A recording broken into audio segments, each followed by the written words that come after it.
Now we're getting to our guest speaker, and we're very pleased that David Campbell has joined us today. And he is the Managing Director of XEROX West Rand, and he's going to entice us about some interesting ideas about taking charge in a downturn economy. I don't think I want to say much more than that. Thanks very much. Welcome, David. Thanks for joining us our session here today. And we're going to ask your colleague just to introduce you, and then we'll take it from there. Great, thanks, Benny. Ideas are the currency of the 21st century. But without action, the world would still be an idea. I was listening to what you were sharing about what are we going to take away out of today.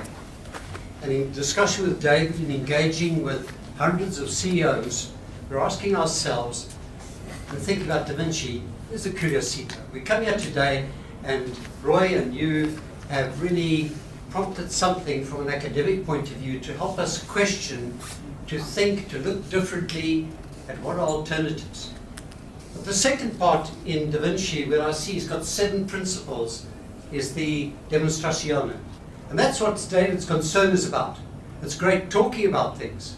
Like Ted Levitt from Harvard says, you can have knowledge, skills, experience, but if you don't do something about it, nothing's going to happen. He also says amongst his colleagues at Harvard Business School that in his interaction with them, that they got all this knowledge and stuff, but action eludes most. And that's what prompted us to say that how can we bring a perspective that's different, to be provocative. I think that's exactly what Da Vinci epitomized. So David wears many hats, but today I've asked David to wear 3. To talk to us from a managing director perspective, to bring a wake-up call. The second thing is, what does he know of the impact of technology in our society? And thirdly, the most important thing is about professional selling. Because if we don't have the ideas, I've listened to a couple of guys here presenting their PhDs. And I was thinking, if that guy's going to present in a boardroom, to what extent are the guys going to listen to that? We're going to respond to do something like it. And that's the invitation. Thank you, Benny and Roy, that we asked Dave to come and share with us. Thank you very much. Dave, welcome. Well, first, thanks very much. And talking to the people behind you. That's fine, that's my best part. Thanks very much. That didn't come from you. I must compliment you. You've got an extremely polished way of putting things. Your analogies are fantastic. I'm not going to be as colourful and pretty. I'm the controversial like. My background is extremely successful salesperson, traveled the world. I work for a global entity, which is XEROX. We plug into the Altron Group. Who knows the Altron Group? The vicious Bill Fenton crowd. Trust me, know them, Bob. Associates of us. Associates of us. That's what's so. I pay their salary, so they must just. Okay. Good man. I thank Bernard for the invitation. Yeah. I'm in a nutshell, this very, very quickly, is I'm a straight talker. Your analogies and everything, Thulani, is absolutely beautiful, but what happens is I'm not a theory person, I'm an absolute action-driven type of person. So I'm going to put the global hat on. You spoke about globalness. Is what does an MD do today that impacts on business? Now I'm going to put 2 scopes on it. I'm going to say a controversial comment, and please, I'd like everybody to argue back with me. Personally, I think MDs are absolutely overrated because they get into a company with a fancy car, the fancy title, the fancy office, and absolutely got no follow-through with the most important things called the client and called the staff. They become baby watchers, they become psychiatrists, pick up laundry. They don't actually manage the company. When did we have to design it to saying, let's have a debate about are we using polystyrene cups or porcelain cups? And that's the MD's role today, is they're not polished enough to say, right, and you talk about the education and putting people in pivotal areas, is they're getting to the pivotal area, but they don't drive the business. They don't drive the ethics, the moral, and saying, hold on, is my company goal-driven? Do I have EVIC? Do I have a mission statement? Does the staff know the direction of my company? That's one issue. So I'm going to brief over that one so you can go deeper into that. Now, let's talk about technology. I want to know in the room who's business owners. Let's just stick up hands. Who's business owners? Who owns their own business? So here we go. Business owners. What happens is technology seems to dwarf everybody. We take it, everybody else works for a corporate. Am I correct? Yes. Corporate. Yes. Right. How many times would you say is to take out the technology? Don't email anybody on a Wednesday morning between 10 and 11 and see how you start engaging with people, called staff, called clients. We have forgotten the engagement with the client. Case in study. Yesterday I got a phone call from my private banker, and that's not a hint that I'm wealthy, by the way. No, good looking, but just she pitched up and she said, the bank, and I don't want to strip her down and I don't want to undress the bank that I'm dealing with. It's a big bank, eh? That's massive. In fact, I got a bad rating there. So what happened is she came there and she says, the bank has made the private, because we deal with a call center, we deal with technology, we've actually lost the interface with a human being. Can I please interview you? Why do you want to interview me? By interest and off you go. No, because we've lost that. It was a Twitter, Facebook, email. While she was talking to me, she answered the phone. Nice. No, it's a Twitter. Somebody tweeted me, and it was. I said, okay, put that down and talk to Noah, because business is done face on face. Denel sells technology, but do you harness the technology? So the rule at my company is very simple. In certain time periods, you don't email, you don't use any technology. You pick up the phone and you talk to somebody. The engagement. How many people get the typical cell phone call? Hi, I want to sell you something. Is that personal? No, it's not. People are tired of it. People are tired of saying, yeah, you know what, you actually won a contract and I can say, you can't save me money. You don't know where I'm at.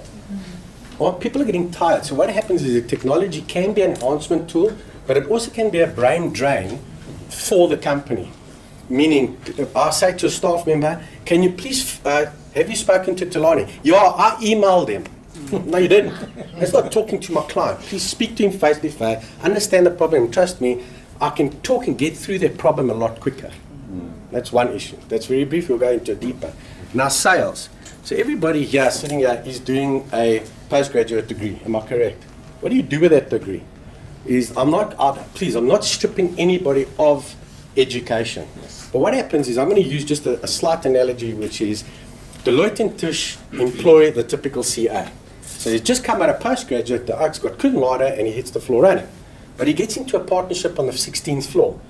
All of a sudden, that senior partner says, right, you've got to go do an audit at Deloitte and Touche, at Denel. The poor kid gets there, and now he's trying to sell his services to you. He's going, this sucks an idiot. I'd rather take you. Why do they lose the business? Comes back to the partner. We've actually lost the account. Why? You've educated, you've got, but he hasn't sold the core ingredient of businesses is selling. I think that's vital. People have lost the ability to sell. Anybody in this room sells themselves to their wives or their spouses every single day. We sell ourselves to our business institute, and we sell ourselves to the bank. So we've got to continually be selling, but what we do is we take a degree and we've taught the practicality and we get the accolades for it, but now put that into practice. Bernard and I sit in front of a lot of educated CFOs, and the one guy, I was shocked, top company, making massive, listed stock exchange, he didn't understand the budgetary requirements of the basic machines that he's trying to do. But he bought a 2 million rand motor car, but there's a piece of product that he didn't understand should make him money, and he didn't understand the rental agreement, the service level agreement, and all those things, which is a part of the tool sets to make him wealthy. We all sell. You going just overseas, you had to sell yourself in order to procure that type of goods that you own. So I see that the sales has fallen down, where the practicality of people that are not selling very well. And it boils down to one thing is, and I'm going to be extremely controversial, it boils down to the core root of our society starts at home. The leadership of the father, the leadership of family getting together, the leadership saying, hold on, my father is this type of person, or my mother's this type of person. The ethics driven through. So the child gets through school, he scrapes through his backside, finally gets to the matric, thank goodness, without drugs or an STD or drug overdose, and then finally gets into an institute like this, and in the second year fails dismally. Why? Because he hasn't been taught properly from the core value of family. Is his father selling himself to his children, saying, hold on, this is the way to make business. This is understanding of money. I mean, a lot of us know how to spend money, but none of us know how to harness the money. and saying, hold on, I've got to sell this myself. So I see that. I've got a lot of younger generation that come in that actually cannot have a conversation with me. They come in, they got PhD degrees of X1 IT literacy from like massive degrees, but they can't converse with me. How do you? So Denel, I'm not pointing a finger at you guys. What do you guys sell? You sell technology and harnessing ammunition. You've got to sell that. So you go over to Germany, you've got to sell that. That interface between the technology and the canvas and the leadership's got to have a salesperson involved in the middle. If you're not selling it, if you can stand on your head, you could produce 100 tons of this stuff. You ain't going to move nothing. And that's where the fall down I've seen. Now, having said that, though, I'm going to go back to, is anybody with me on this one? No, I'm with you. You're with me. I was waiting for a controversial comment. I'm not going to pick on the banking sector, but I find that the banking sector has killed a small business enterprise where the person is now trying to develop a business, and the banking fraternity is killing people like that. I understand compliance. I understand that the banking fraternity is one of the strongest in the world. Okay, and thank goodness of, obviously, Trevor Manuel putting those things in place. But you're killing cash flow. You're killing the small business enterprise that becomes big. The business is driven around, you just said it to yourself, Thulani, is budgetary requirements. I think you hammered on that is you guys sit in a nice little framework where you are funded by somebody, this big daddy with a checkbook. Why is small business after your business? Is because the guys are aggressive, and I'm going to paint the picture. They're like a barracuda, not a fat whale. The barracudas are faster now, and they want to get to the business, and they'll get there faster than you. Do you know why? Right at the coalface is people that can sell their expertise. And that's sort of the whole methodology of this discussion. Let's go back to directors. Who are directors in the group? Who's anybody directors? One director. So, another director. Your recruitment of staff is how? No, it might be a different angle than you said. You don't have to after each other. It's more a business organisation. So Okay. Also on the line of being funded. Yes. Just organisation. Okay. I want to just tell you that Da Vinci runs this technology top of the awards program for government. And last year I interviewed a company where they banned email on a Tuesday. There we go. You're not allowed to send an email on a Tuesday. Tuesdays is no email days. And the chief executive just said it's just radically changed. People get off their seat, they go to the person there, and now of course people turn around and say exactly what you said. I don't have to send 10 emails. I can do it with one phone. Exactly. One visit. I was shocked the other day. I got a memo from my staff member. I could chip a golf ball to her desk. I'm going, you've got to be kidding me. You actually text me. You could look. I was shocked. I'm going, you seriously stand off your backside and come talk to me. I'm seriously, I don't bite. I do bite now and again. You see, how many guys sit around the table and work on the cell phone? Oh, jeez. I think the big story of emails has come in the corporates where people use it for CYI. Exactly. Discover you, I won't mention the last word. Yeah. People do that all the time. They copy the world, they copy Denel, Absolutely. copy Yeah. everybody. But I find in it. And then they basically print it. Correct. You see this happen. Oh, before. geez. They print it. Thanks for the volume. They find it. Yeah, thanks for the volume. XEROX is making. We're making. Xerox is more. Come on, print more. Right. I was Yeah. involved in one once. A guy wrote a file, which was like 18 months worth of email to the boss. He sent the boss, and the boss wasn't replying. So Correct. how do you fire someone? This guy Yeah. was saying, I'm telling you about a problem, you're not responding. Yeah. What? Yes. Sorry, if I may interrupt, just to add on that, Yes. I always teach clients that if you haven't done it, if you haven't confirmed it in an email, you haven't done it yet. So while I appreciate what you're saying, if you haven't confirmed an email, you haven't done it yet. Okay. The reason for that is exactly what that gentleman is alluding to. If you are involved in serious business transactions, it's good to do it over a telephone.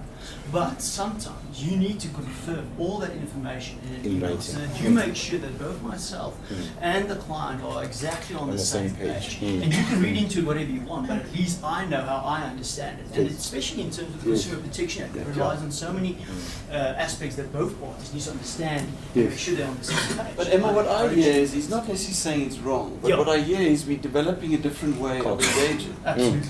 So we've lost the energy to talk to each other. Yeah. We've created a new way of talking to each other. And that way is, in a sense, less engaging.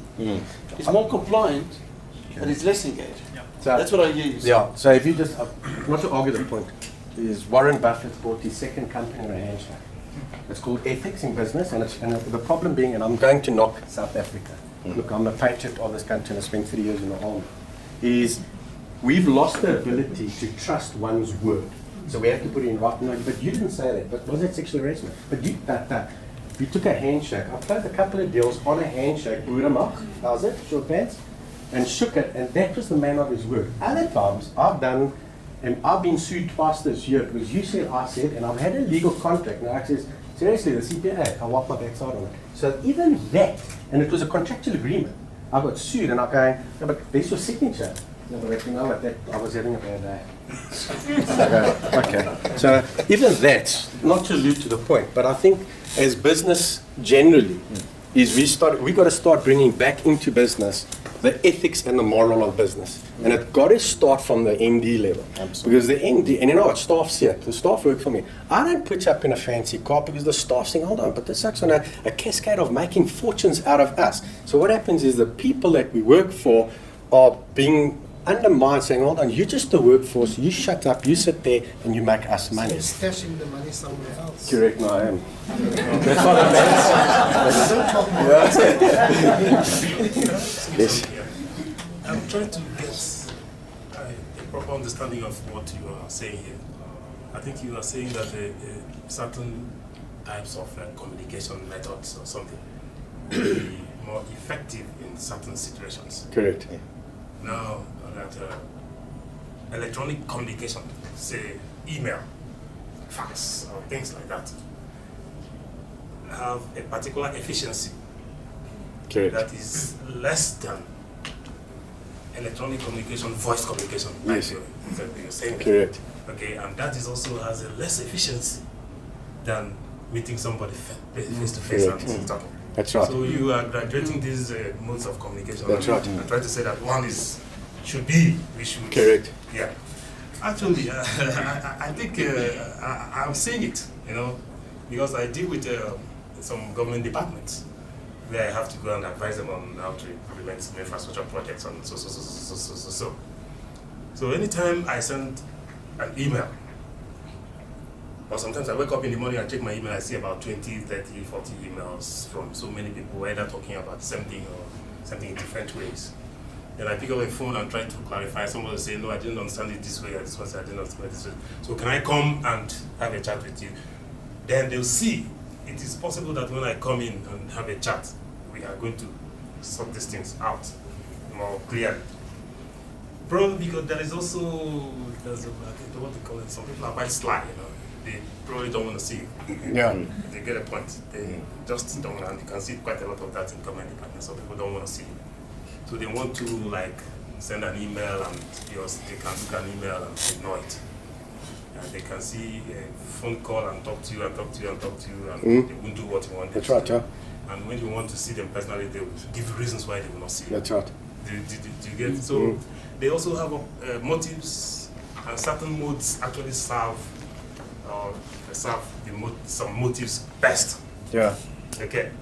So for me, if I want to talk to somebody, I want to achieve a particular objective from their perspective, from your experience.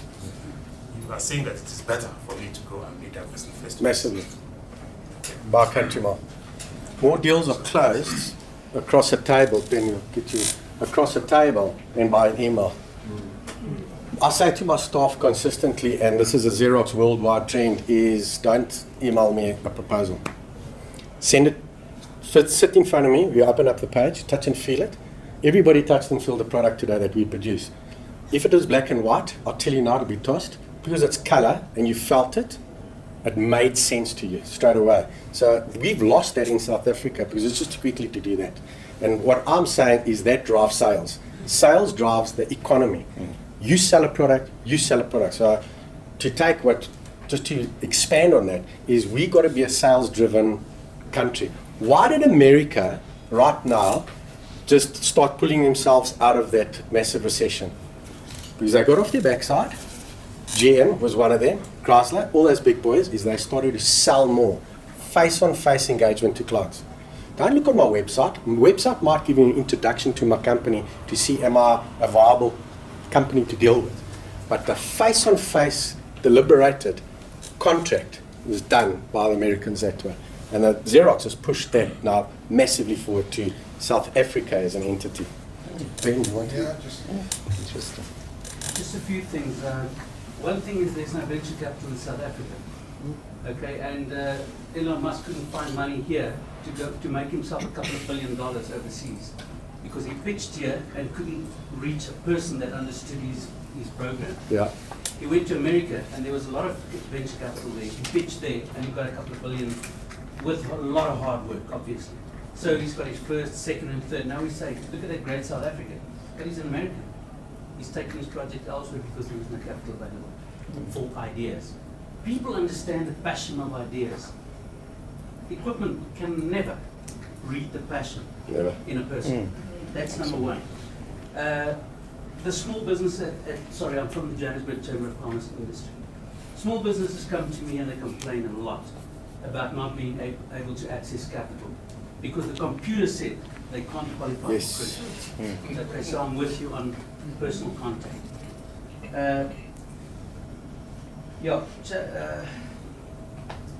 Most of the people that come into the Chamber of Commerce and Industry offices with challenges, real challenges, cannot sort out their problems. I've got a problem with this. I can't get my suppliers to do this and that and the other. I pick up the phone and I phone the client where they have the challenge. And within, normally less than 20 minutes, the problems are solved, the client's happy or our member is happy, and it gets sorted out by picking up the phone, speaking to the people and explaining really assertively the kind of effect that their actions has on small business. And that's what we do. I mean, you heard me say, people deal with people, not company with company. So we have to take action and we have to personally do it to sort out problems. There's another comment. David, you mentioned there that leadership starts from the father at home. Yes. What do you do, especially I work with a lot of young people. Yes. I'm a director in a church company of all the youth, basically Yes. in the Transvaal area. And everything's instant. The Twitter, the Facebook, the emails, the WhatsApps, everything's just going crazy. And how do you address that? Because especially for youth, they pick up things just as quick. Everything is instant. Now, and I agree with you at the business, it's one thing to say stop emails and speak, but at home, what do you do then? Especially with young people going, but seriously, this is the way we function, this is where we communicate. To answer the question, so to unstrip myself, I've got a son and a daughter 13. I think she's about 23, but that's another issue. And a 9-year-old who thinks he's still 2. So totally diverse. To answer the question, take it away from them. American stats came out that the average father spends 10 minutes a week talking to the children. A week. What about a week? How crazy is that? Take it away from them. Have a conversation with me. Start driving that force as the leader and saying, you know what, have supper with me. How many times are you sitting in front of the box and flipping through the channels? The kids sit in one room and the kids sitting with a plasma. Sit at a family table. Put the TV on. It won't run away. Because last time a TV ran away, we caught it. Then have a discussion. How was school? What's it? So it starts with the absolute basics. That basics will cascade straight into your business. Once you start talking, you're seeing how the child is reacting at school. Dad, I'm being bullied. Stats came out again in South Africa. 60% of our children are bullied. Okay, that's going to go into suicide, breaking down of the society again. So if it starts with a communication from the father, going, hold on, how are you doing, Mr. Child, that I love? And vice versa to your wife. And then what you do is you take and you say, right, now we've had our hour and a half, now you can go back to the technology thing. Don't take it away and saying, slap on the wrist. Because technology is important for our youth to do it. My daughter took my phone and programmed it in 30 seconds. So but have a rule. Now that rule got to come through to business. Now that's just to answer your question. Yeah, I'm just mind mapping, you know, because of it's actually a luxury that I deal with a lot of international companies. I actually work for Walmart, and because of the time zone, there is email being used. And there's a lot of merit in what you're saying, because I've seen the change in trends. where you get an email, this is what I'd like to discuss with you. When you wake up, I know you're GMT plus X amount. I've created this VC or WebEx, or if it's going to be a Jabber. Can we have a discussion? So I think we're on that journey, because one thing about Europeans and Americans, they're realizing they're becoming an isolated individual rather than just isolated communities. And people are realizing more the value of exactly what you are saying. So we find that through technology, a lot of MDs are using technology where they are video conferencing with people. The reason being is the email just lost that touch. You want to look at his expression, you want to hear the quality of the voice, etc. So I can perfectly relate with what you say. What we did in Europe, because obviously we don't fall directly, so Bart's Technology Group, which falls a part of Altron, falls directly on DMO, which is Developing Market Operations in Africa, actually reporting to Europe, because our Europe model is basically in London. And what they did is they took away and they made a virtual office. Exactly. So the guy was literally sitting and he video conference Skyped across his entire salespeople. Productivity went up. The sales manager could do it vastly. Okay, but then what happens is they took the salesperson and they went to the client. What happened? Profitability went up 48%. Now hold on, 48% on a bottom line in Europe right now with a Rand, Pound, Euro exchange rate is flipping huge, especially in my industry, because they've also got compliance. So that's significant. Try bring that model into this country. What was the first thing? Government smacked it down. No, we can't, no, that wasn't. So there's a lot of stuff that's coming into this country that's been prohibited by government, and XEROX being one of the biggest patent people in the world, we patent 1,800 products last month. Okay? Half of it not coming into this country. Why? Because obviously government wants to make the cash cow of it. And I'm not being controversial now, but that's just my opinion. I'd like to put another point here, and that is that from a formation point of view, that's not the most important thing in our experience with David. No, I know that there are very few CEOs who've been engaged with a lot of people, dealing with a lot of folks as well, that David works a 5-day week, takes his kids to school, fetches them, has time with them, doesn't work evenings, doesn't work weekends. Not all the guys that do that. So looking at a total person concept. We couldn't employ him eventually. It's obviously Well, he delegates from it. But the other point is, what we're talking about is engaging with a lot of CEOs. It's not just that engagement, it's what happens in a 3 or 4 or 5 year period after that. I want you just to comment on umbilical cord. What I find with business is, so I'd come see you in your office, and it's a fantastic environment, and what happens, exactly what Bernard said after that, once you and I have traded, I'm just going to use you guys once you go request for information, and you and I have traded, meaning you've put money on the table. You and I now got a workable umbilical cord between the two of us. We've just got a tender, and money wasn't passed across the table. Woman said to me, well, I can't trust you. So I said, put money on the table, because that now tells me that we've got a workable relationship. You've trusted me, I've trusted you, and we've worked on. Don't unstrip the profit margins, and I'm not going to try rape you, but what we're going to do is have it transparent. And that's the business of today. We don't see enough transparency in business, saying, you know what, if you're going to squeeze me down to the 2-3% market, why must I give you the service then? And businesses getting tired of getting squeezed and then putting massive amounts of effort into servicing you and after hours, but you squeeze me for the 2%. Well, how can I give you 2% worth of value on it? Now I'm going to give you this, which is going to be 2%. The guy's going to pitch on a bicycle and short pants and a t-shirt. Or I'll have a technical guy service you, and that's the umbilical cord that we're now trying to get in the culture of South Africa, is we're getting squeezed, and business can't sustain it anymore. Anybody, an economist, can run their company on 2%, between 2 and 3%. I'd like to see it, because you can't. Now what happens is small businesses driving that, because their entire business model is smaller. I'd hate to know what your department's overheads and costs are, and so we got 10 people doing maybe 2 people's jobs. I'm not going to kill anybody's jobs, but it's that productivity now goes to smaller business, and they're sharper at that. So that's just a good comment there, Bernard, is that umbilical cord for business needs to be looked at better. Yeah. From the cost-benefit analysis perspective, how would you, or what would you advise to a small business entrepreneur who believes that emails are cheaper than conventional phone call, and for that reason they tend to rely on emails to actually go along about doing the day-to-day business? What I'm going to do is take that rugby pass. He has a small business out of Michelle. She runs a small business, met her at the Johannesburg Chamber, runs a small business. I'm not outstripping you. No. Okay. He has a person who's got into that band and struggling now to get business and stuff like that. So what is the cost of a phone call and getting the deal, or an email and losing it? Yeah. So to answer your comments, don't be lazy. Pick up the phone, go see that client, because as you build a business, are you going to do business with an email or a person? I bought a car the other day.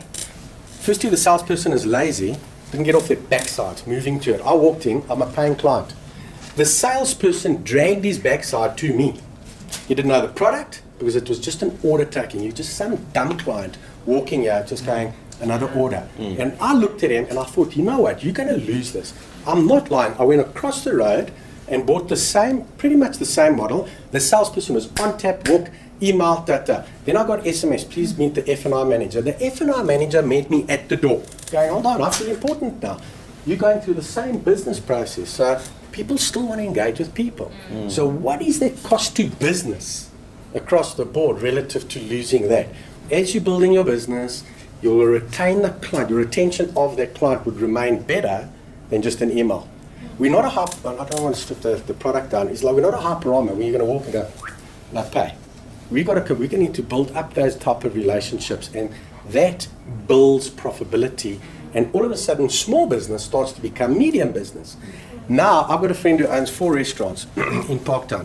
Couldn't get a bank loan. Could not get a bank loan because he wasn't and he didn't go to those little tick. The banker didn't even know that to visit the guy to see the type of people that he used to service, high-end people, and in fact, he's a black entrepreneur. Eventually, the business started to do well. All of a sudden, he bought the building. Now, all of a sudden, the banks want to finance him. He turned around to the banks and said, oh, but you're not financing me. You, in fact, go. Because I don't want to deal with you, because that interface, the bank's lost. So, what is the cost of business? Yeah, sorry, let me address one point you made earlier, which you seem to have elaborated now on this. So many startup entrepreneurs cannot get loan or financing from the banks.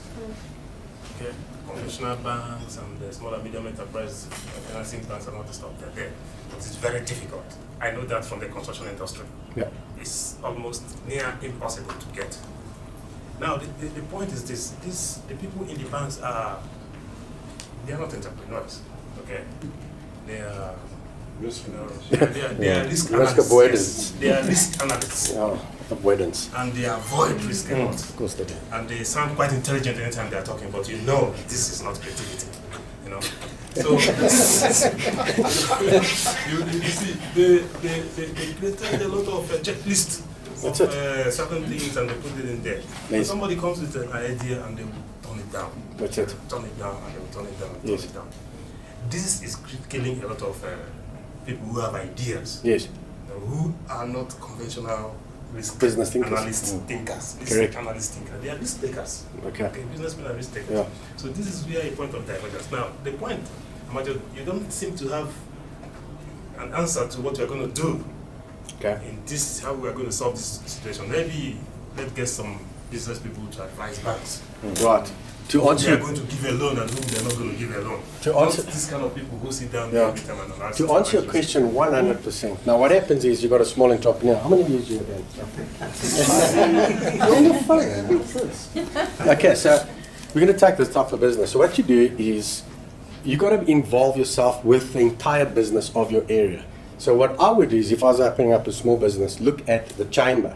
Because the chamber's got so many contacts and so much emphasis in people's area. They know of people that are going, take the bank off the table.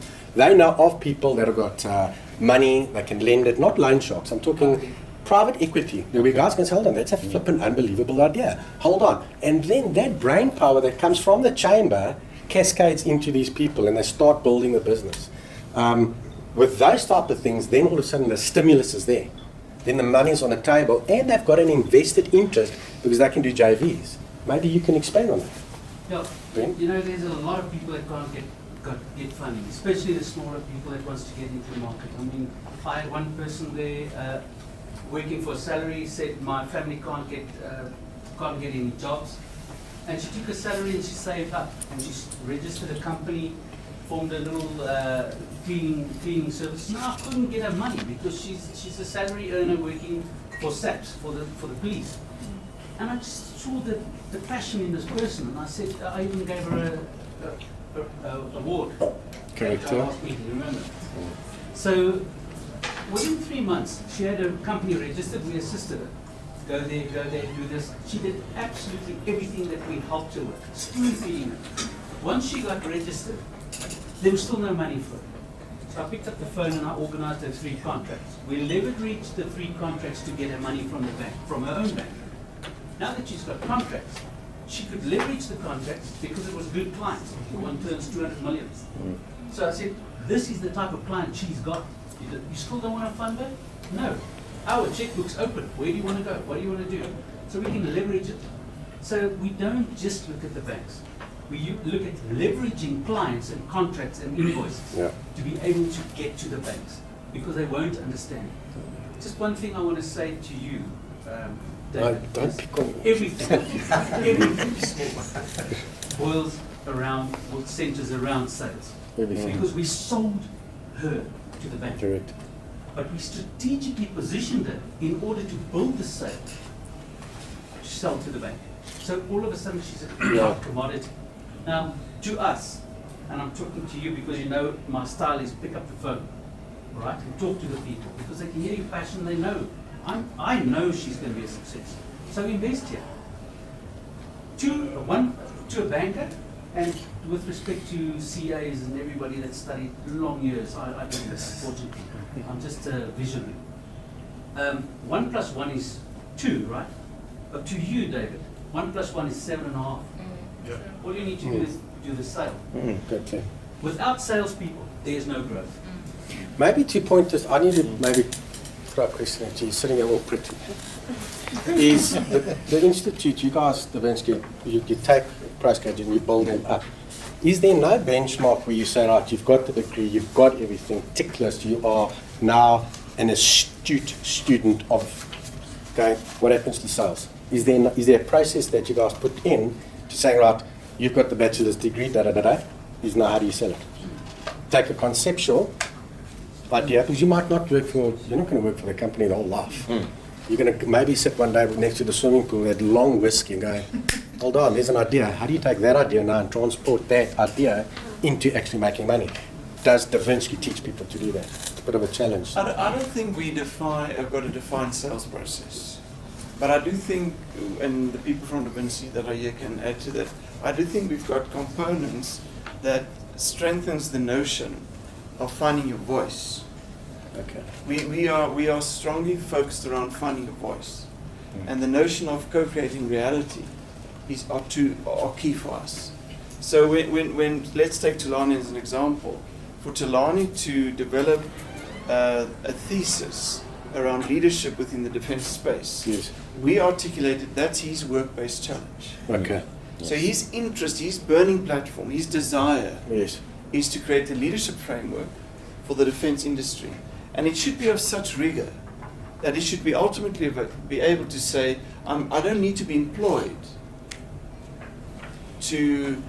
by Denel. Yes. I can take my framework on leadership and I can actually sell it to the defense industry. Absolutely. There's an example. He's an alumnus of Da Vinci. Okay. When he joined us, I can tell you, he can speak for himself, he wasn't that eloquent in selling his ideas. Okay. But he developed a PhD in construction industry to develop the skill and the leadership around small contractors in the industry of construction. That's his work today. Let me just, Right. I think two things. First of all, I don't see any Xerox people on DaVinci programs. So this is because the one way that DaVinci measures is that we will go, we've told Craig Fenter, for example, that if he reads all the dissertations and theses that come out of DaVinci and he implements them, he will be guaranteed a minimum of a 5 times return on investment. So when ESCOM was pumping, they did a measurement. As a result of the DaVinci students getting masters and PhDs in ESCOM, their return on investment was 10 times. Billiton, 13 times. So the reality is that his piece of work he will not get a PhD from DaVinci unless he can demonstrate that it's going to make a meaningful contribution to his company. Might not be a super salesman, but by the time he's finished PhD, he's going to have to convince people and Denel that it can work. And if Denel implements it, they will see a meaningful contribution. Now back to Altec Altron. Yeah. So Robbie has bought into this notion to the extent that he's now participating. Simon is somewhere here. He participated just 2 weeks ago. So all those master students have to demonstrate the value add to the business. Okay, so now just put a point there. So that's the top boy. Cascade that all the way down. CIO is involved. All the way down. Rob Abrams, great, and get to it. And eventually the supervising manager of that individual must sign that research Correct. off. Now that needs to cascade down to middle management, because that's the nuts and bolts boys. Those are the guys that put the deal together, make sure the stocks cut and freight forwarding and all those nice little cute things. Because I'm not knocking Robbie. I'm not knocking what they put out. But they sit there and they put this platform together and they talk the massive amounts of language. But the oak right over here that actually puts the deal together on the coalface and needs to get it financed, and it is not. So the common vision, you've just explained it. You can put him on the program. She's like, do you want me to? I want to ask you a question. Yes. So we analyze all these companies and so on. So there's an interesting concept about Altec and Altron. And if you look, there's been a lot of research done about managing by fear. No, let's listen to this. It's very interesting. And it's also interesting that in South Africa, Altec, on a year-on-year basis, wins an award in technology top 100. Because it actually is highly creative and highly innovative. But it manages by fear. Correct. Now, just to stop the comment, do they make profits off that innovation? Hopefully they do some of the stuff. Not all. Why? Because management's philosophy, goal structures, and the way they do business not cascaded down to you. And that's been my argument. And they do change the system. Correct. So I go, guys, you're doing this over here, and it's raw, and we do and they get degrees in. But the right over here is not cascaded to the goal. No, that's not true. To make profits. It's not true. Have a look at some of the other companies. They just bought out Altec. Why? I don't know. Making a loss. So they buy the problem. They've got a big checkbook. Does that help business? No. Does it stimulate business? No. So Talk to us about the management. Sorry. It is. How do you manage? Do you manage by fear? Speak to my employee. I'm asking you. No. You come from a culture that manages by fear. No. What I do is I manage by saying the profit margins that need to be produced as the company need to be in line with the goals of the company. Because every day you can't wake up without a non-goal oriented Who decides those goals? We do it individually ourselves. So I'll say to Bernard, what is your goal? Right, I'd like to drive the Porsche. How are you going to get the Porsche? I mean, we do X amount of sales. How are you going to do that? And break it down to components, to saying from that starts with a phone call, integrate, and move to that goal. By the way, how much does a car cost? 580,000 plus VAT plus motor plan, and drill that down to weekly, daily, hourly activities. And once that starts, I can work with, hold on, Bernard, you're going a little bit skew here, let's do it this way, and keep on track and eventually get to the goal. We've got a very goal-oriented organization because the guys were, even from frontline receptionist who's pregnant and who's hormonal, has got a goal to get herself more relaxed. And it's like a far too cool. She's on hopefully hormonal. And what happens is then I've got an employer or employee that's motivated. So we base on motivating staff to get a goal-oriented result. Goal-oriented result is equal to the profit. That's your question. Okay, is there any other pressing question? We can continue the debate. Yes. And My name is Nancy. I just registered a business. It's 85% black women owned. Like your friend who tried to help out, it was tough. I had to leave my job. I started without capital. I just, thank God, recently got a ESCOM vendor, which they no longer give out to anybody. Yeah. I'd like to do business with Denel. I'd like to be the first lady who supplies guns. I know about that. I know what I'm talking about. okay. Well done, well done. That's saying, yes. That's not, Fine, Tete. that's not an email. Thulani, you got a name. Absolutely. Are you Welcome. giving black You're welcome. women-owned businesses? Are you buying from them? If not, We'll have a conversation. Yeah. I appreciate that, and you'll have a conversation. Thank you. Melinda? So, David, you talk about sales, but I myself, and I've worked with Da Vinci for many years, I want to know, do you see your people as salespeople or relationship people? Because you talk so strongly about relationships. And if you build relationships, the sale will come. That's what I believe. Yeah. So just to define that, because you talk strongly about sales, but I'm not hearing this as a hardcore salesperson. It's a relationship person. What I like to do with this, with my sales, because it's what we do is sell, everybody sells. So what I do is the relationship's got to be a love. You must love your client. Don't sit there for hours and worry about the psychiatry and the kids. You sit there. I play good stosh games picturing some of my clients. Yeah, sit there. And you know what the problem with the problem with society is now 80-20 rule is people can hear but they don't listen. So I try to teach my salespeople, listen to your client's needs, expand on it, and show them the empathy that you actually feel for their need. You know what? This is what we need to do. What happens? That drives profitability, because then it doesn't become a financial. Hold on, is it a price-based issue or is it a solution-based issue? Oh, you actually listen to me. Oh, okay, I need this color and that seats and that car needs that gear lever. Oh, geez, you actually listen. And by doing that, you bring the personal back into it. And my quotes aren't going template print. It's actually saying, dear Prof. Ben, really nice to meet you. These are the points we highlighted in the meeting on the 12th at 2 o'clock. Thanks for the time, da-da-da-da-da. All of a sudden, the personalization is on the table. XEROX is massive in one-on-one marketing. You'll see right now, we just did a deal with, not me personally, but Monte Casino. As you walk in, they'll say, David Campbell, welcome to Monte Casino, on my phone, going, the BMW that you drove, there's the new series out, the red one's X5 is now cool. Oh yeah, please send Raylene Campbell, wife, to the spa treatment because there's new trick. What does that feel like? You feel like you got $1 million. When you walk, hold on, I feel like, so that personalization is massive, one-on-one marketing. Now, I don't want to outstrip the bank, is the banks are starting to do that. Because the banks are, because you're just a paying dumbass client, sorry for my bad language, but you're just a paying client. They want the one-on-ones now. So the selling is the one-on-one, personalized, and please listen. But nobody listens anymore. I speak to my daughter and I'll lie to her. She hasn't heard a word I sang. Listen to me. No, seriously, listen to me. Yeah. Okay, people, ladies and gentlemen, thank you very much. Is there another comment? Someone I didn't see? Thank you very much. Sophie, I want you to make a closing comment, maybe to David. Just want to see if you were listening. Listen, Linda.